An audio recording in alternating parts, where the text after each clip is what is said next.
Rosalind Vane was sold to the Duke of Blackmere in August for £4,000 to settle a church debt her uncle could not pay. The hired coach stopped in the gravel drive of Blackmere Castle on the hottest afternoon of the year. She stepped out wearing a high-necked pale grey dress and a heavy wool shawl wrapped twice around her shoulders and pinned at the collarbone with a plain brass clasp, and she did not loosen the pin. The afternoon heat sat thick on the lawns. The footmen had thrown open every window in the east wing by noon, and the roses along the south wall were giving off heat of their own, all that heavy summer scent pressed flat by the sun. The shawl was wrong for August. Every servant in the drive noticed. None of them spoke. She picked up her own bag. The footman moved to take it, and she released it to him, because standing in the gravel with her own luggage would embarrass the household, and she had no interest in that. She walked through the front door and into the entrance hall, and she stood there with her back close to the wall and her hands folded in front of her, and she waited. She was 23 years old. She was the new Duchess of Blackmere. She had not chosen to be. That was the plain truth of it, and she had known it since the April morning. Her uncle Gerald Vane sat down across from her in the rectory's front parlour, laced his fingers on the table, and told her she was to be married by the end of the month to a duke in Derbyshire, whose name she had never heard. He had presented it as a kindness. He had called it a fortunate arrangement. He had explained, in the calm, measured voice he used for announcements that were not open to discussion, that she was 23 years old with no fortune and no prospects, and that a rector's niece with her circumstances should be grateful for any offer of this quality. He had not mentioned the £4,000. Not directly. He had mentioned in passing a church debt that was being resolved, and she had understood, because she was her father's daughter, and she knew how to listen to what was left unsaid, that she was the resolution. She had looked at the window for a long time after he finished speaking. Then she had thanked him and gone upstairs to her room and sat on the edge of the bed and understood that she had no choice, and that she would not be having this choice. What was the woman in the shawl hiding? Gerald Vane had been the rector of St. Clement's Parish in Ashbourne for 12 years, a position he had obtained with considerable assistance from his brother Thomas, Rosalind's father, who had been the assistant rector there for many years before. When Thomas Vane died of a winter fever in the year Rosalind was 18, Gerald stepped fully into the living in the rectory house, and Rosalind stepped into the position of unmarried dependent, which was the only position available to a young woman with no money and no family, beyond an uncle who had already decided what she was worth. What she was worth, it turned out, was the cost of his silence. But Rosalind had inherited something from her father that Gerald Vane had not adequately accounted for. Thomas Vane had loved accounts the way other men love horses or poetry, with genuine pleasure, with aesthetic appreciation for their precision, with a quiet craftsman's satisfaction when a column of figures resolved cleanly and told the truth. He had kept the parish accounts for 20 years with a care that bordered on devotion, and when Rosalind was old enough to sit beside him at the desk and follow the numbers with her finger, he had taught her to do the same. A lie in a ledger, he had told her once, on an autumn afternoon when she was 12, and the firelight made the columns blur if she sat too close, does not announce itself.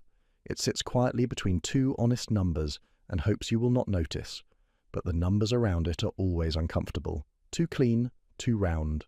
Look for places where a total adds up too neatly when it should have a remainder. That is where something is wrong. She had been better at it than he expected.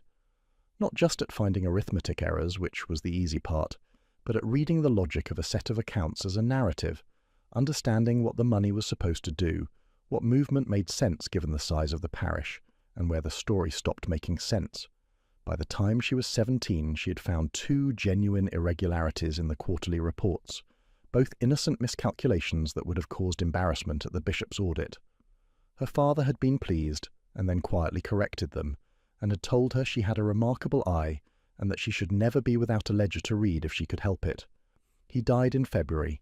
Gerald came in March, and in the 4 years between Thomas Vane's death and the April morning of the announcement, Rosalind had learned what the position of unmarried dependent actually required.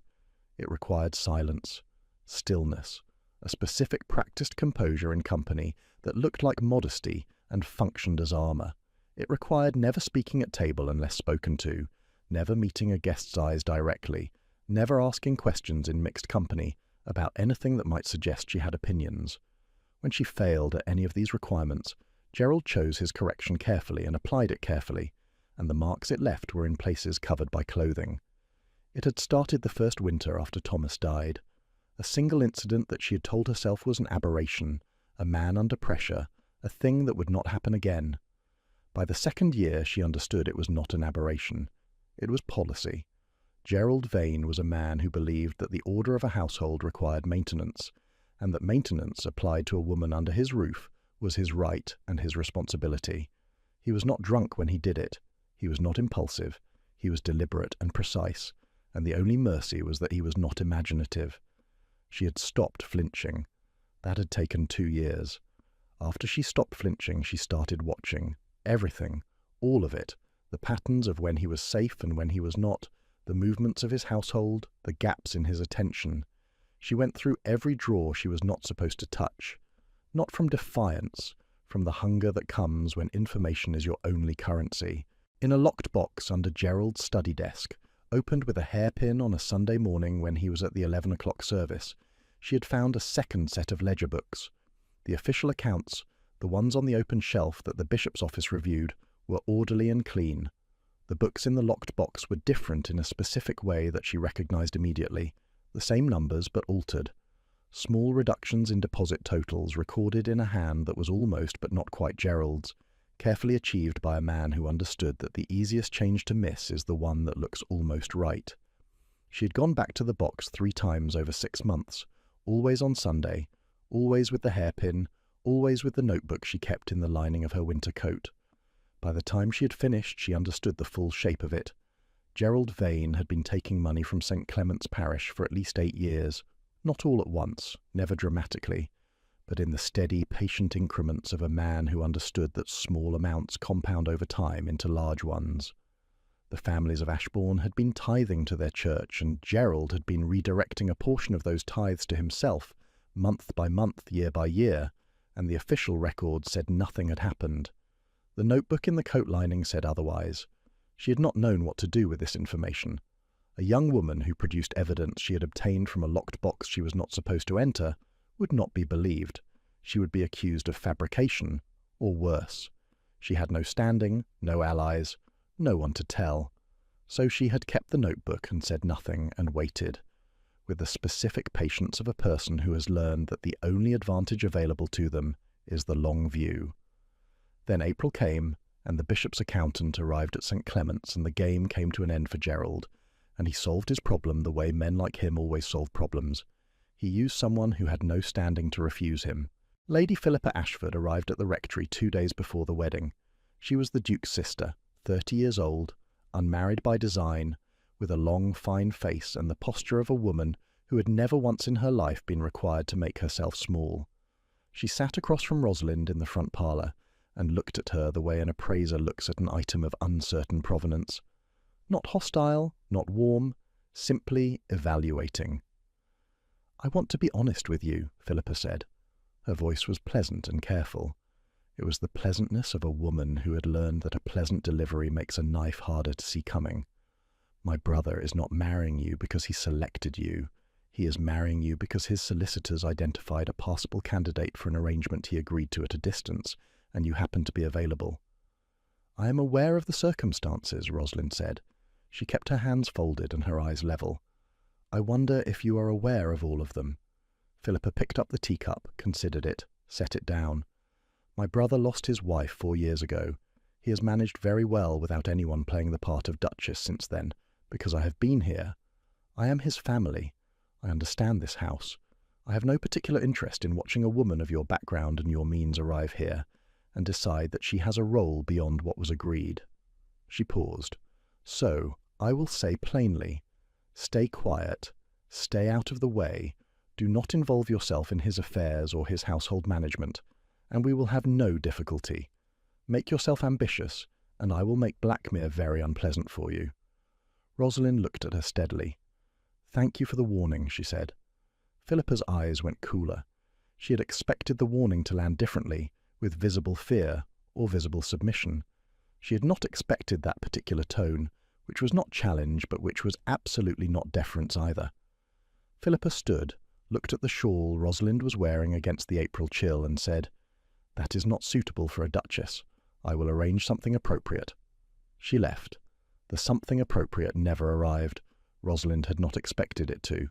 She packed her trunk that evening and put the notebook at the bottom beneath her father's prayer book and went to sleep in the rectory for the last time. The Duke of Blackmere arrived at his own entrance hall 40 minutes after Rosalind did. She heard him before she saw him. Not his voice. She heard the change in the room. The footman beside the door straightened without a command. Agnes, the little maid who had been assigned to wait with Rosalind, stepped back 2 careful paces. The housekeeper, Mrs. Hatton, a stout woman with a kind, steady face, turned to face the door with an expression of someone who has arranged her posture in a specific way. Even the air in the hall seemed to rearrange itself, pulling toward the entrance. Then he came through the door. He was tall, broad across the shoulders, with dark hair that had gone silver at the temples 10 years too early.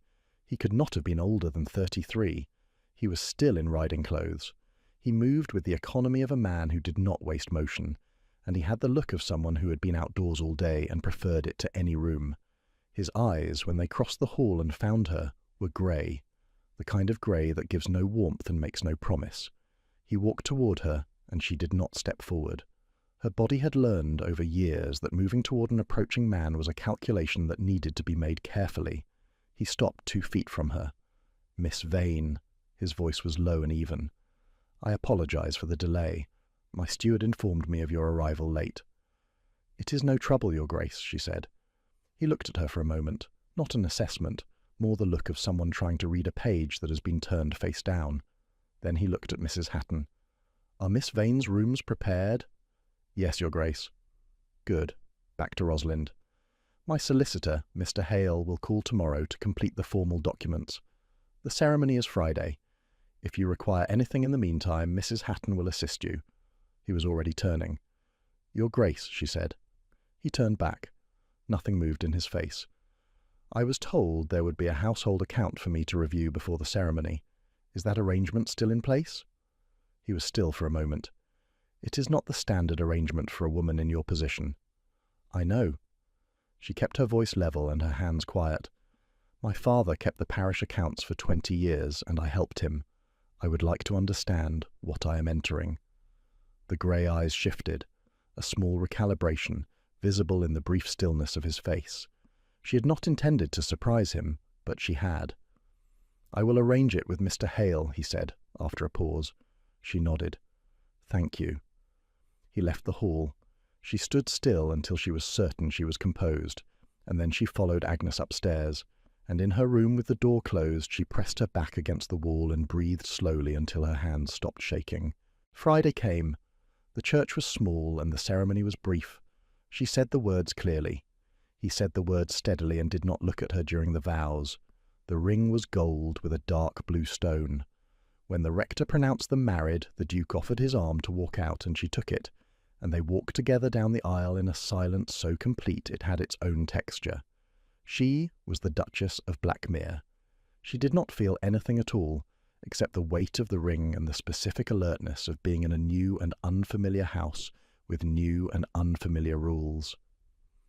If you are enjoying this story, please subscribe and hit the bell. Come back for the next chapter. You will not want to miss what happens when those 12 guests arrive for dinner. The first 3 weeks at Blackmere Castle taught Rosalind the architecture of her new situation. Breakfast was at 8. The Duke appeared at the main table on Wednesdays and Saturdays. On those mornings he was courteous in the way of a man performing a careful and practiced duty. He asked whether she had slept well. He noted the weather. He read correspondence while the coffee was served.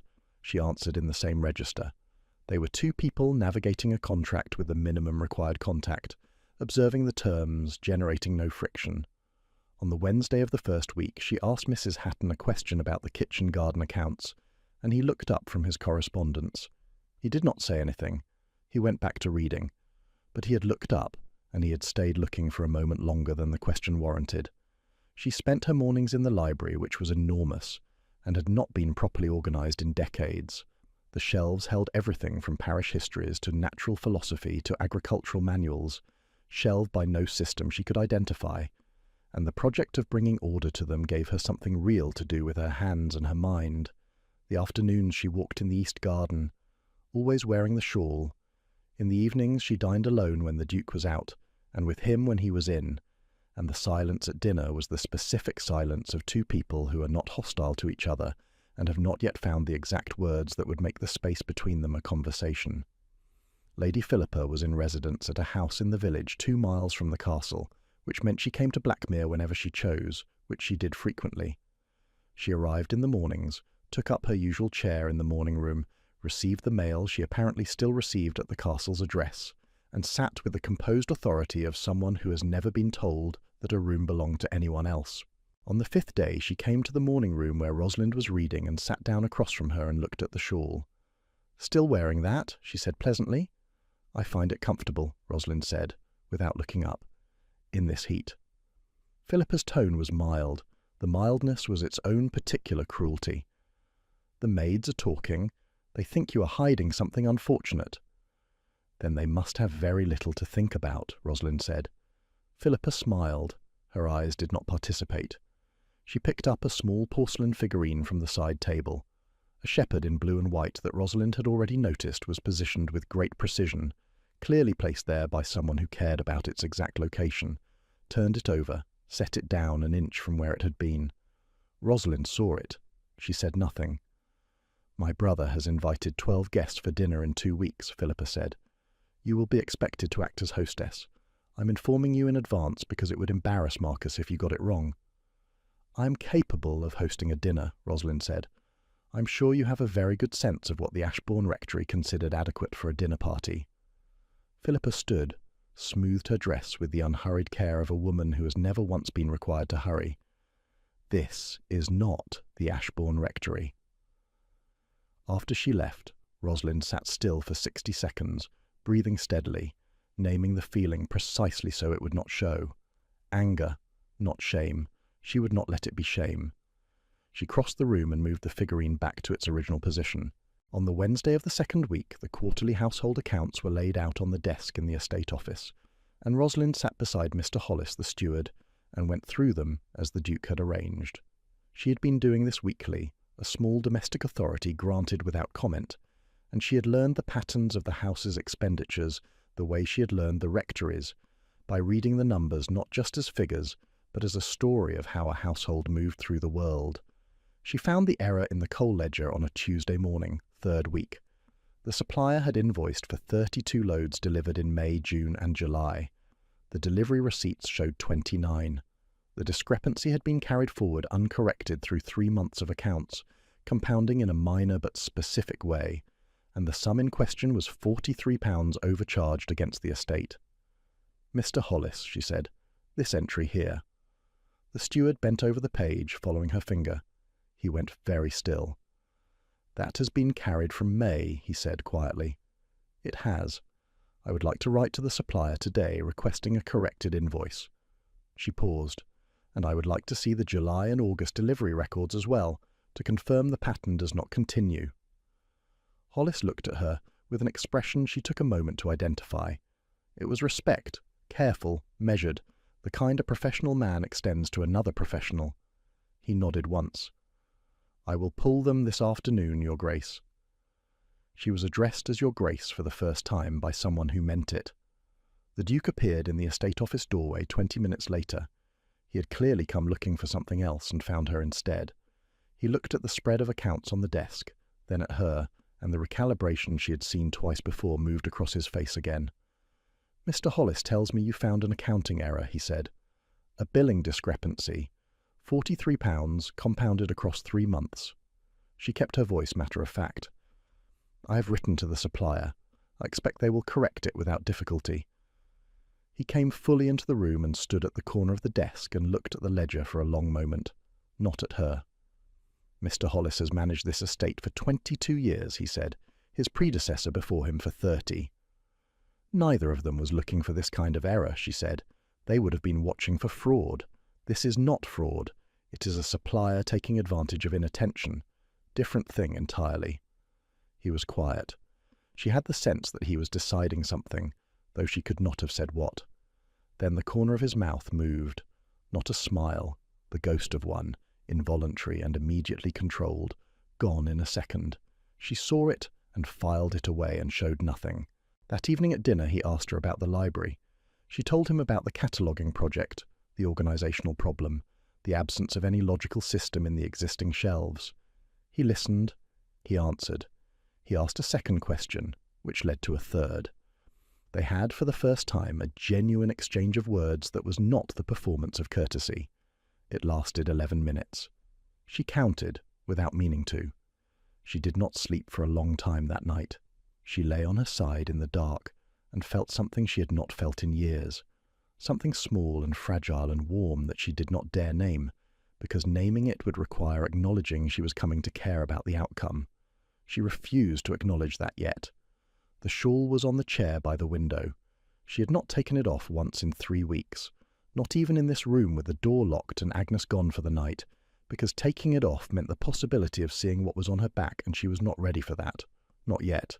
The next morning at breakfast he was reading correspondence before she sat down, and he did not look up when she came in. He said good morning without raising his eyes from the page. When she answered, he nodded once and turned to the next letter. She sat and poured her own coffee. The 11 minutes of the night before seemed to belong to a different week.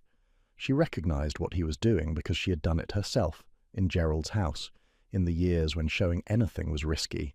A man who had let something slip, coming back to collect it. She was not angry. She understood it. She just could not decide whether understanding it was better or worse than not. By Wednesday, he was still at the same formal distance, a nod in the corridor, a courteous question about whether she had everything she required, and then he was past her and gone. She stood in the corridor for a moment after he left and felt the small, specific sting of it. Not humiliation, just the quiet hurt of a door she had begun to hope might stay open, closing again. She told herself it was useful information, that a man who withdrew this deliberately had something to withdraw from. She went back to the library and opened her catalogue notes and did not allow herself to think about it further. The parish account books arrived later that same week, in a package from a London firm of solicitors called Brant and Morrow, addressed to the Duke. Rosalind had noticed this firm's letterhead on 3 prior pieces of correspondence, and observed that the Duke's replies, which she saw being sealed in the office for dispatch, were longer than his usual letters. He was investigating something. She had known it was connected to the debt since the 2nd week, when Hollis mentioned in passing that the Duke had found certain aspects of the parish debt arrangement irregular, and had engaged a London firm to look into it before agreeing to the marriage terms. Hollis had said it without particular emphasis, the way a careful man mentions something he expects you already know. She had not asked. She had waited. On Thursday, he came to the library doorway and stood there until she looked up.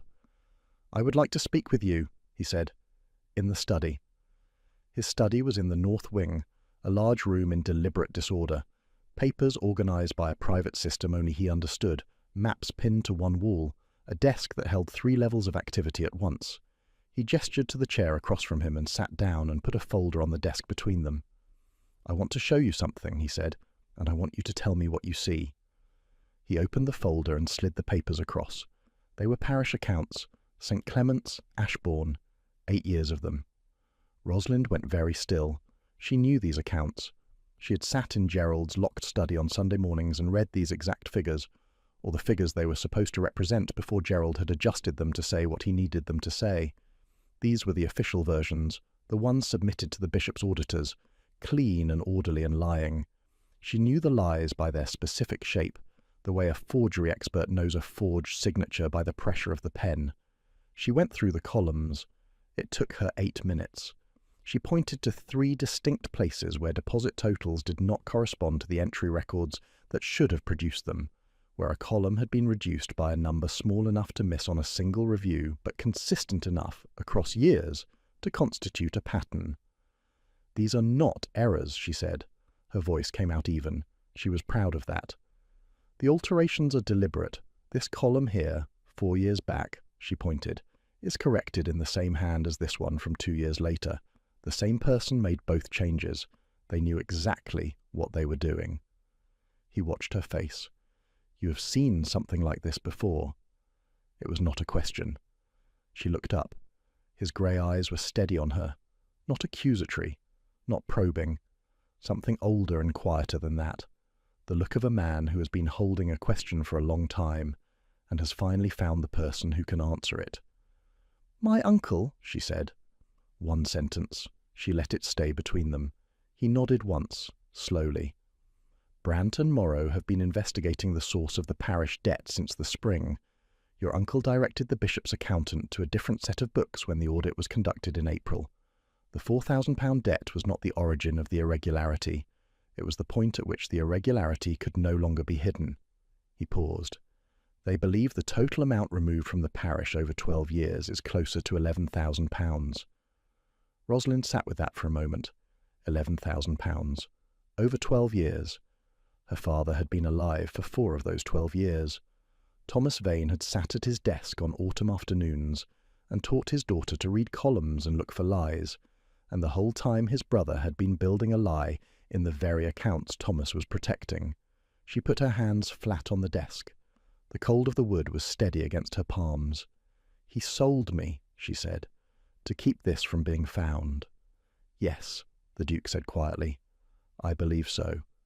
She held herself still. She was grieving something.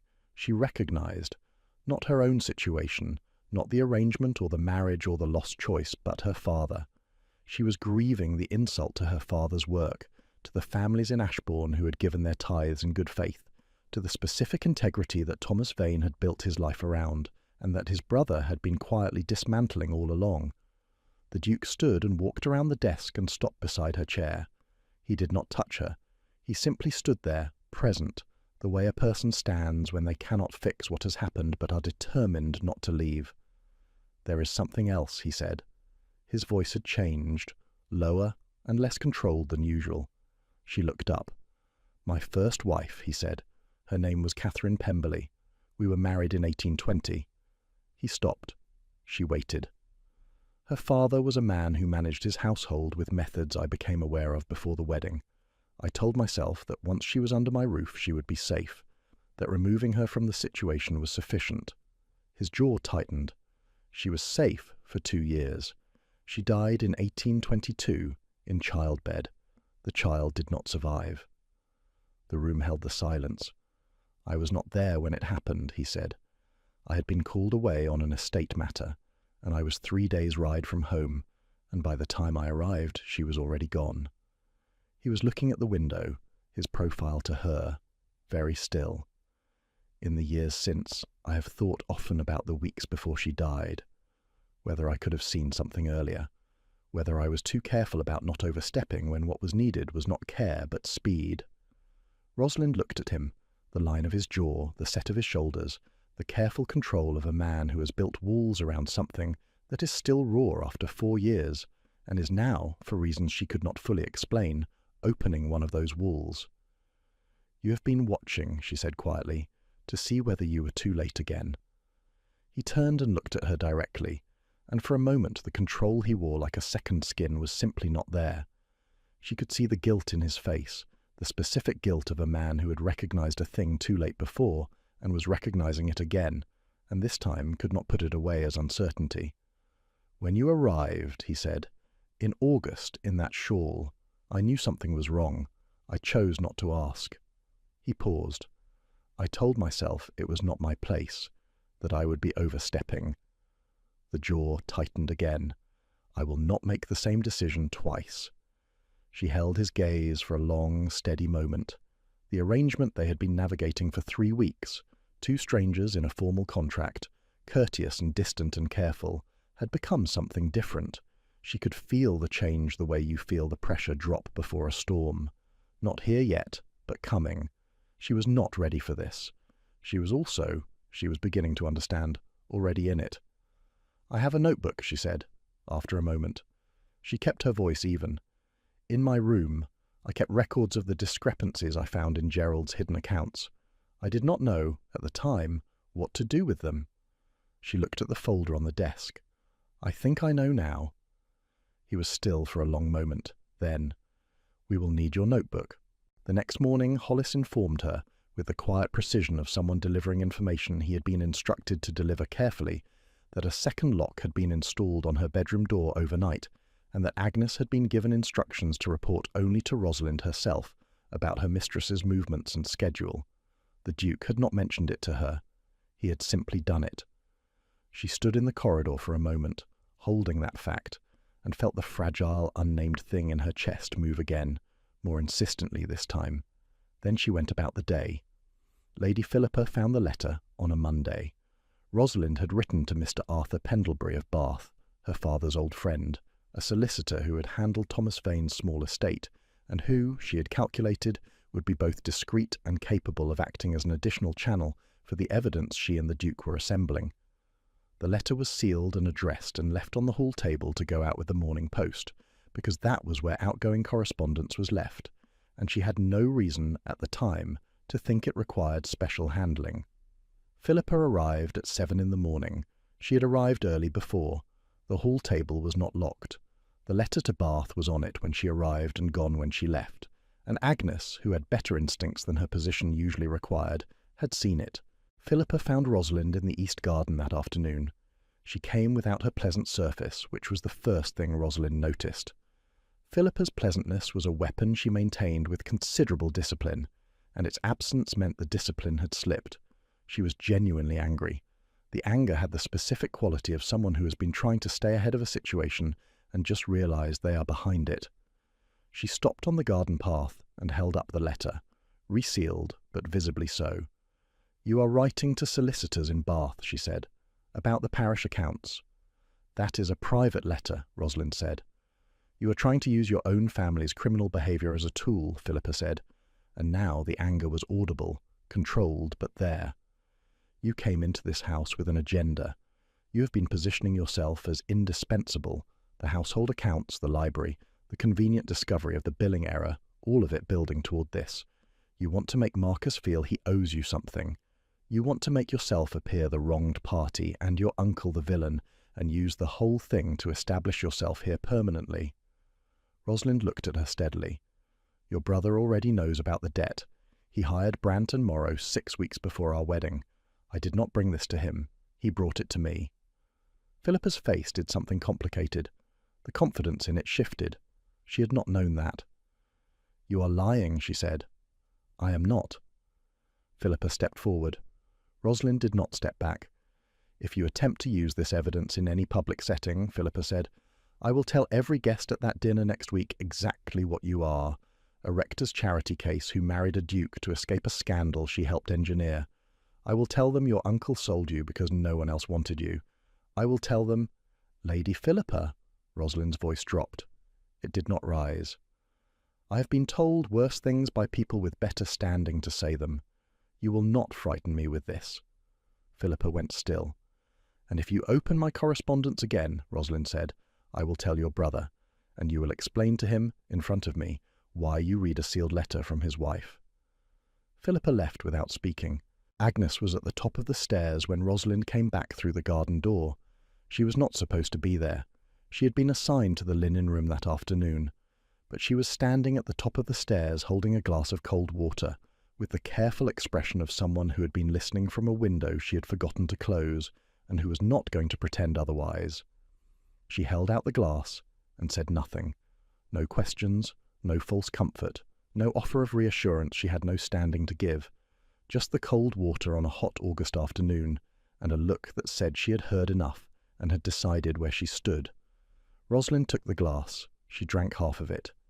"Thank you, Agnes," she said. Agnes nodded and went back about her work. Rosalind walked back through the garden door, up the stairs into her room, and sat on the edge of the bed with her hands on her knees, and allowed herself to feel the full weight of everything, all of it, all at once. It came out as grief, not tears yet, something before tears, a pressure built up behind the ribs, the specific weight of knowing that the person who had created the situation had never once paid for it and might not. The weight of being the smallest piece in a very large problem, the weight of 4 years of silence and 7 months of waiting, and the specific unbearable loneliness of not being known, not by anyone, being the woman in the shawl, the sold woman, the problem being resolved, and not being Rosalind Vane at all. She pressed her palms flat on her knees and breathed and named the other thing too, the one that sat underneath the grief. Fear. Not of Philippa, not of the dinner, not of the uncle or the fraud or the evidence. fear of what she had been feeling since the conversation in the study, of what she would lose if it broke, of how much it would hurt if this man looked at her with those grey eyes and did not see her. She did not want to need this. She could not afford to need it. Agnes knocked softly. The Duke was asking if she would walk with him in the north garden. She smoothed her dress. She straightened the shawl. She went. The north garden was walled, with an overgrown rose hedge along the east side and a stone bench that faced the evening light in the west. The Duke was standing when she arrived, not sitting, hands behind his back. He looked at her when she came through the gate, and whatever was in her face made his own face quiet in a specific way. Not sympathy exactly, but presence. He was simply there, fully, without the usual formal distance. "Philippa came to me before she came to you," he said. "She told me you were building evidence against your uncle to increase your standing in this house." Rosalind felt something cold move through her chest. "And what did you say?" she asked. "I said I had commissioned the same inquiry 6 weeks before our wedding, and that you had contributed information I did not have. I said that she was to leave your correspondence alone." He paused. "She did not receive that well." "No," Rosalind agreed. "She did not." He was quiet for a moment, looking at the roses. The light was going gold. "She is afraid," he said finally. "That is not an excuse. I want to be clear that her behaviour is not excused by fear, but I want you to understand it." He turned and looked at her directly.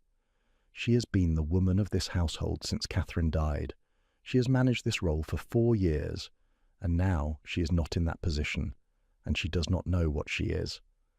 "I understand it," Rosalind said. "I do not need it excused." He was quiet again. Then, "I am sorry," he said.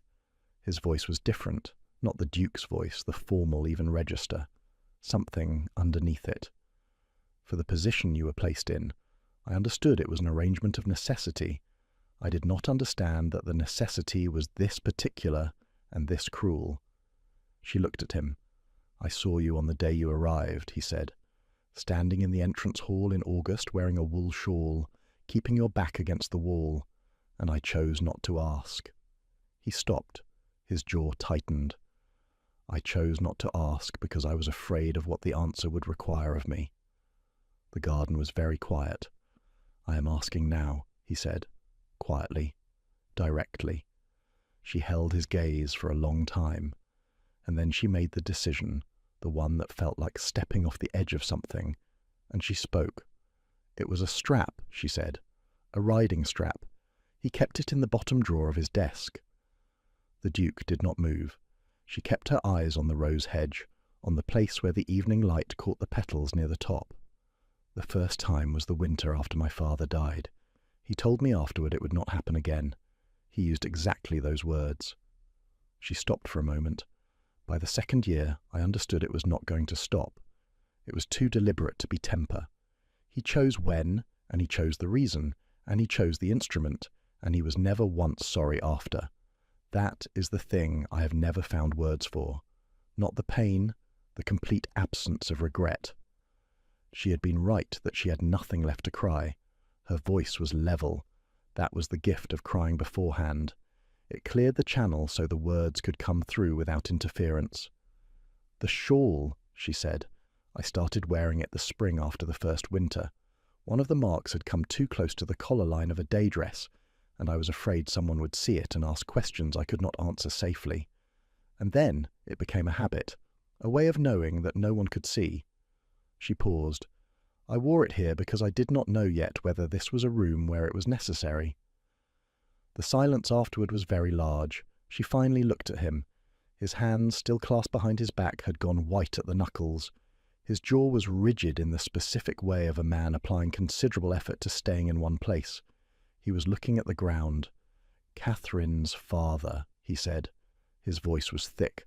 "When I understood what was happening in that house, I told myself that removal was enough, that getting her out was the solution."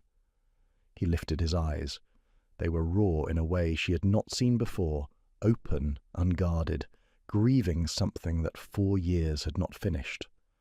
"I think about the weeks before she died, whether I moved fast enough, whether I saw clearly enough, and told myself I wasn't sure because certainty would have required action, and action would have required a kind of... He stopped. I was afraid of overstepping, of being wrong, of the scene it would create. His jaw tightened hard. She is dead because I was afraid of a scene. You do not know that, Rosalind said.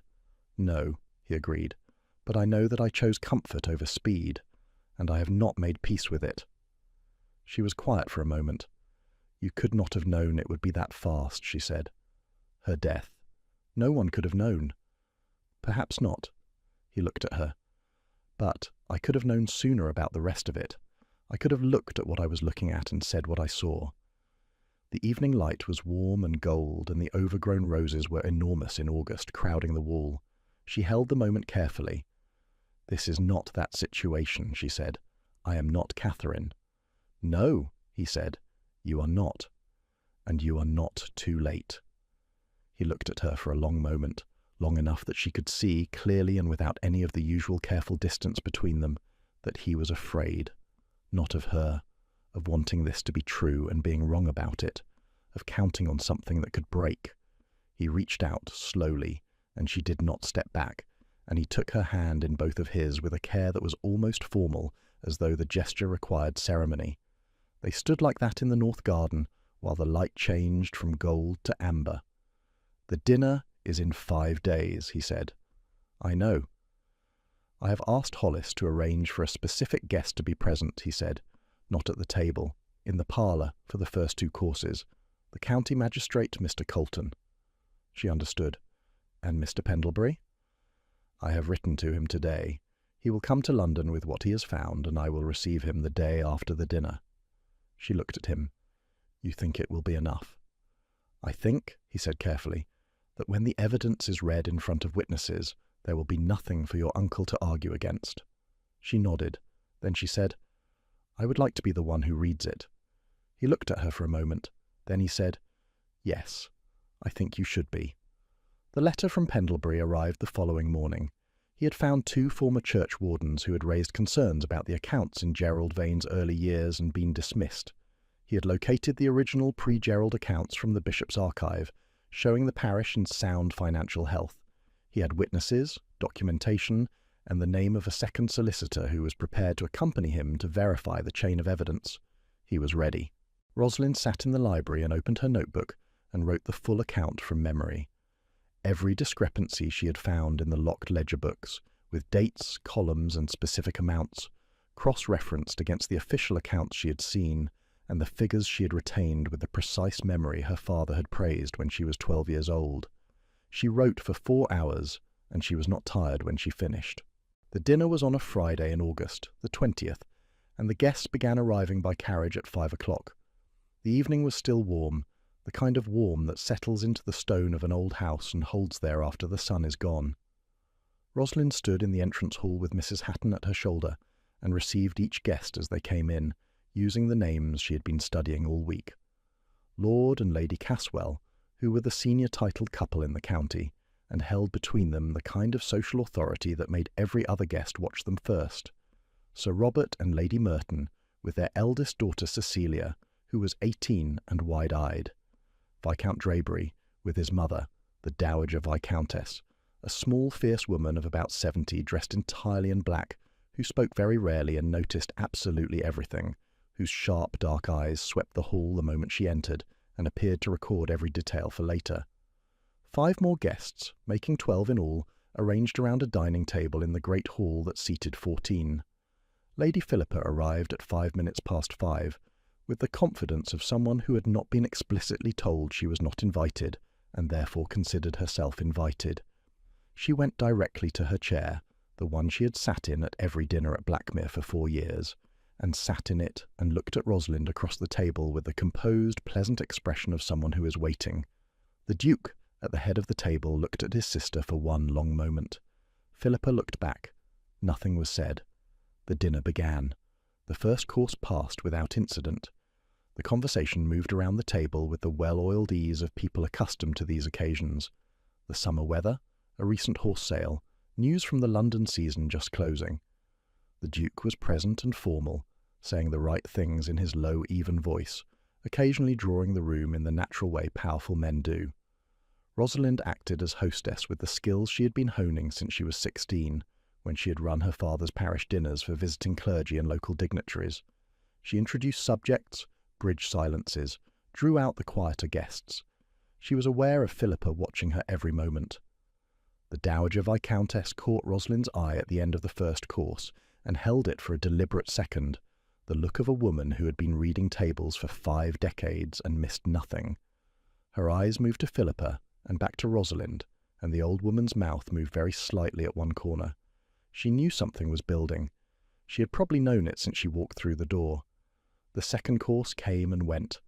The shawl. It had been on her shoulders for 3 weeks without removal. Every guest at the table had noticed. The wool was heavy and the room was warm, and no one had said anything, because no one addresses a duchess about her clothing choices at her own table. Not directly, not in this company.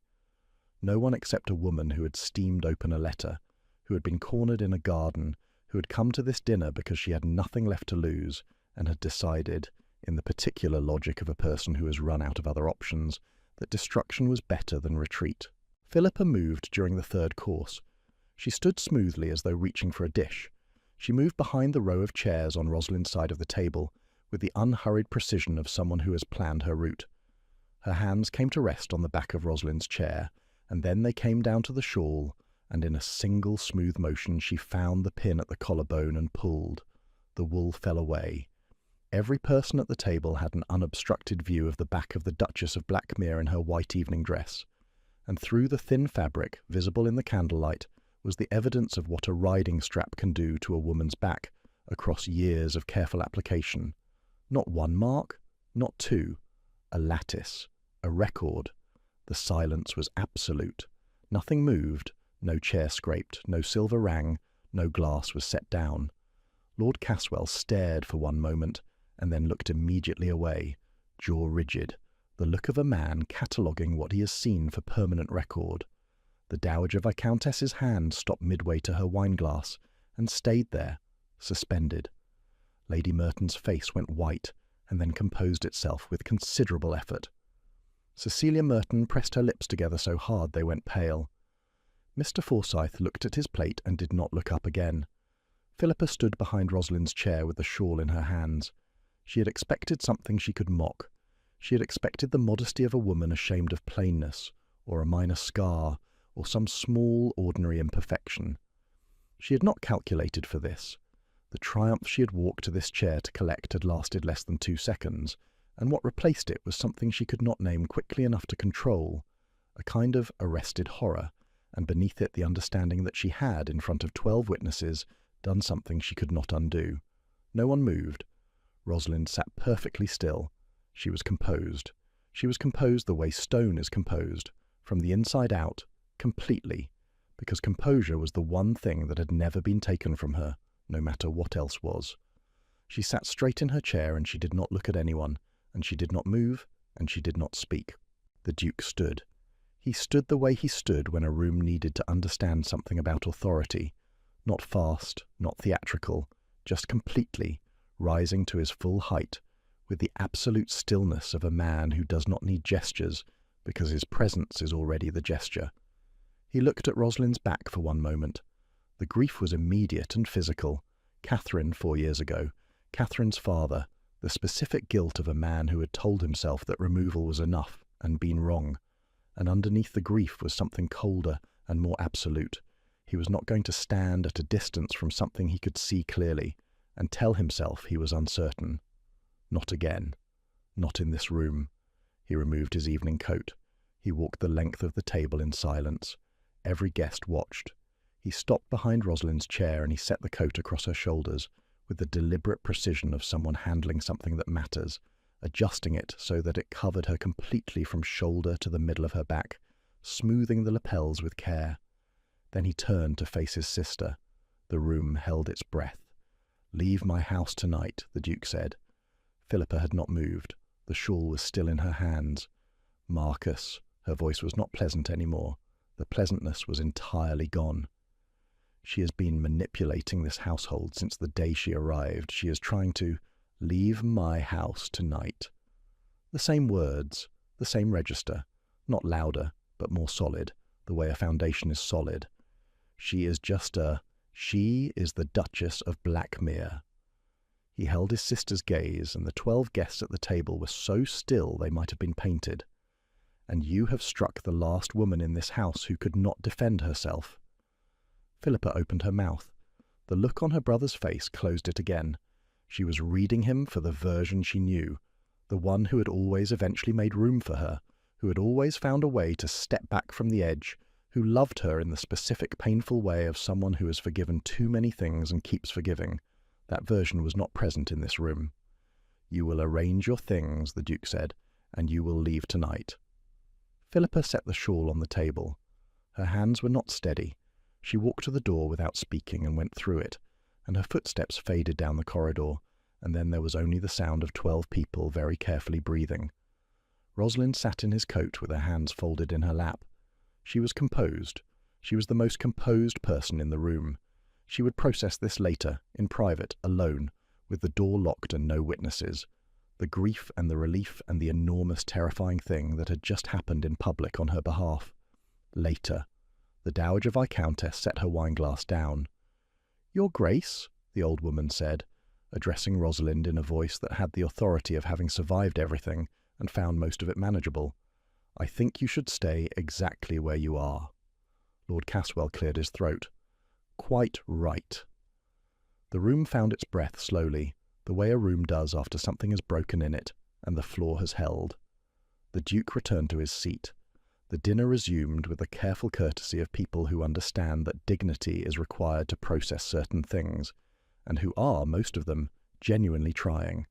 The conversation did not go back to horses. 15 minutes later, Mr. Hollis appeared in the doorway and caught the Duke's eye and gave one small nod. The Duke excused himself for 3 minutes, long enough to receive the folder that Hollis passed him in the corridor. When he came back to the table, the folder was in his hand. "Before we move to the final course," he said, addressing the table with the ease of someone who has been preparing for this moment, "there is a matter I believe this company's attention is warranted on. Several of you will know the name Gerald Vane." Lord Caswell frowned. "Rector at Ashbourne?" "Was," the Duke said. "He presented to this house, and to the Bishop's office, an arrangement resolving a £4,000 parish debt through the marriage settlement." He opened the folder and set the first document on the table. What neither this house nor the Bishop's office was told is that £4,000 was not the true figure. It was the figure that could no longer be hidden.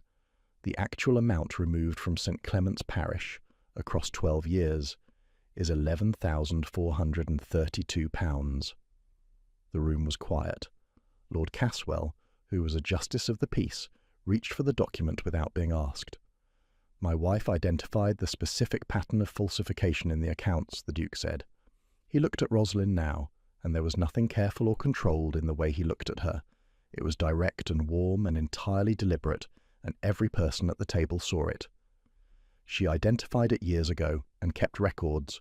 Those records, combined with the work of the firm, Brant and Morrow, and the testimony of 2 former churchwardens obtained through Mr. Arthur Pendlebury of Bath, constitute a full accounting.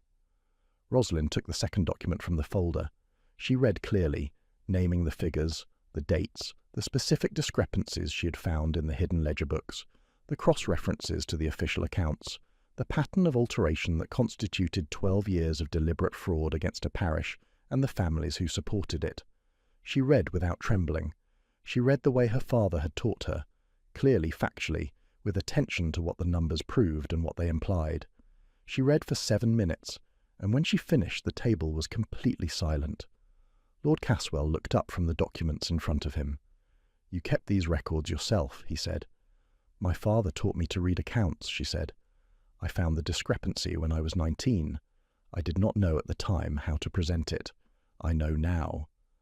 The Dowager Viscountess was watching her with the expression of someone adding a final entry to a long-held opinion. Lord Caswell nodded once. "Your father would have been proud," he said.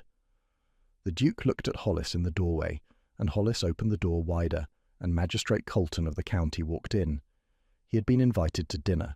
He had been seated in the parlour for the first 2 courses. He had been given a copy of the documents that morning.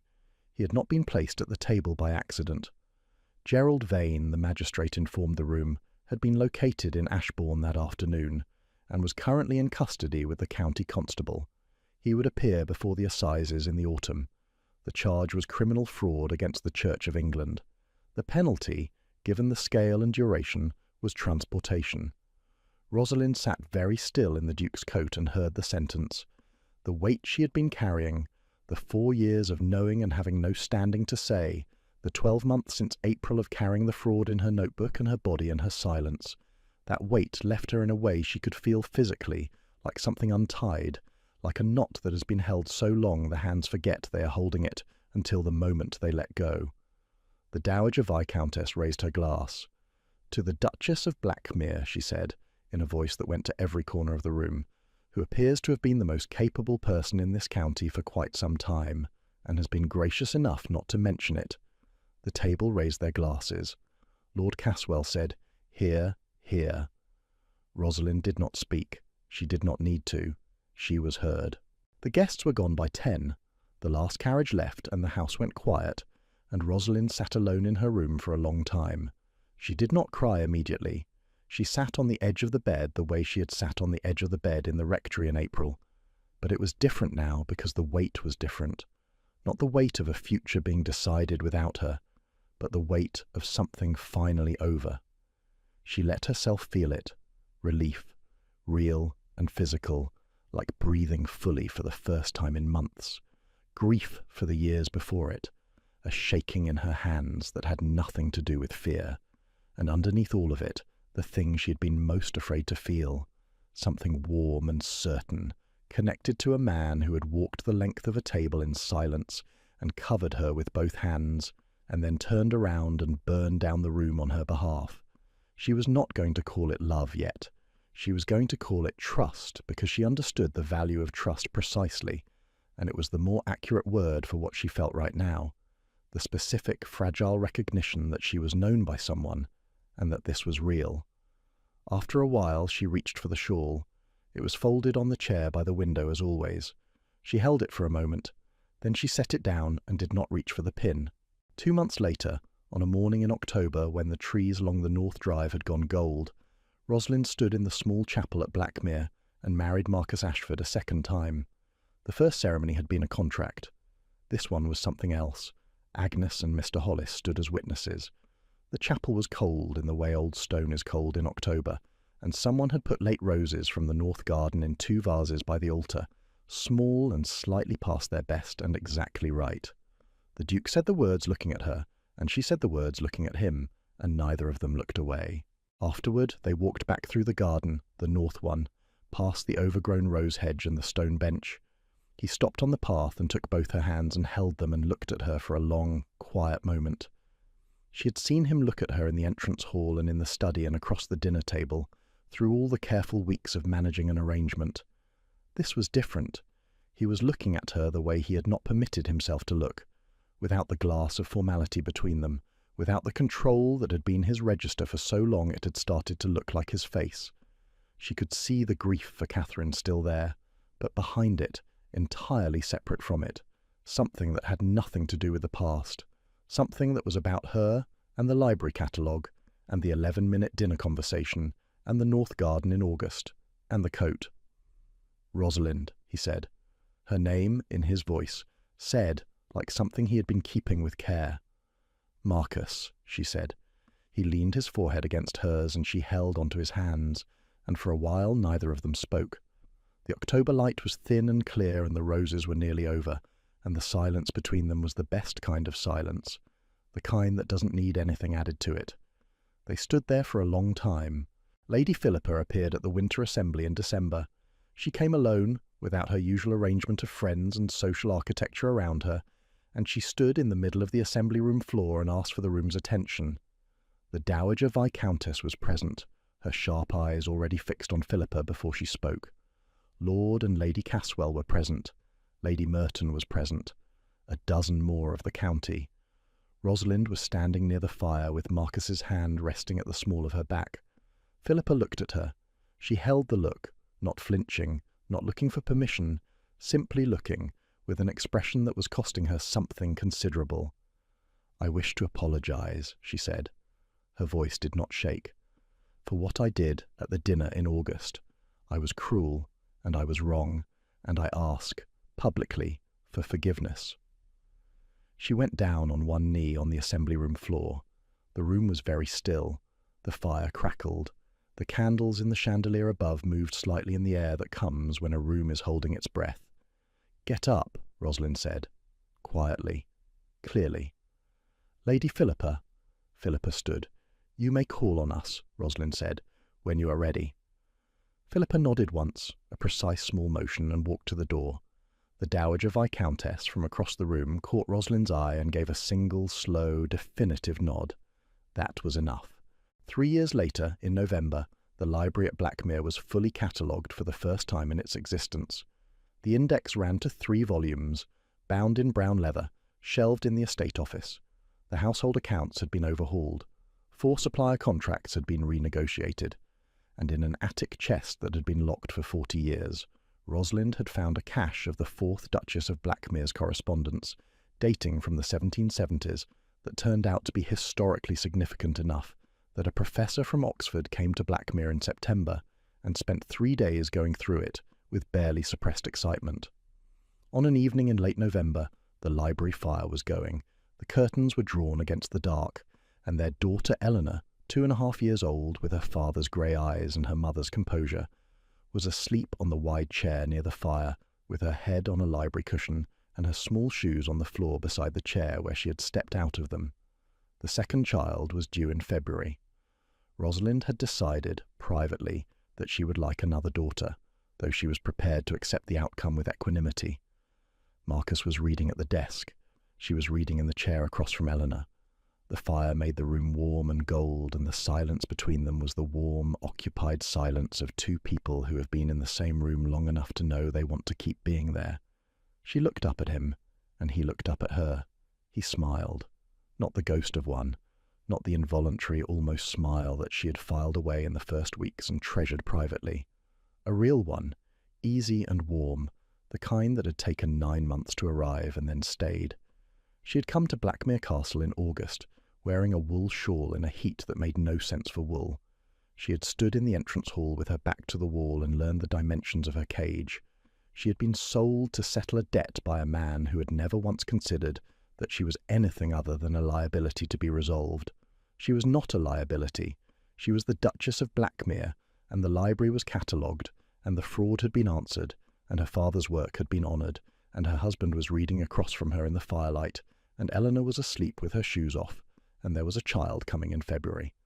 Rosalind Vane had been told, in a variety of ways, by a variety of people over 23 years, that she was without standing, without value, without the kind of weight that makes a person matter in the rooms they walk into.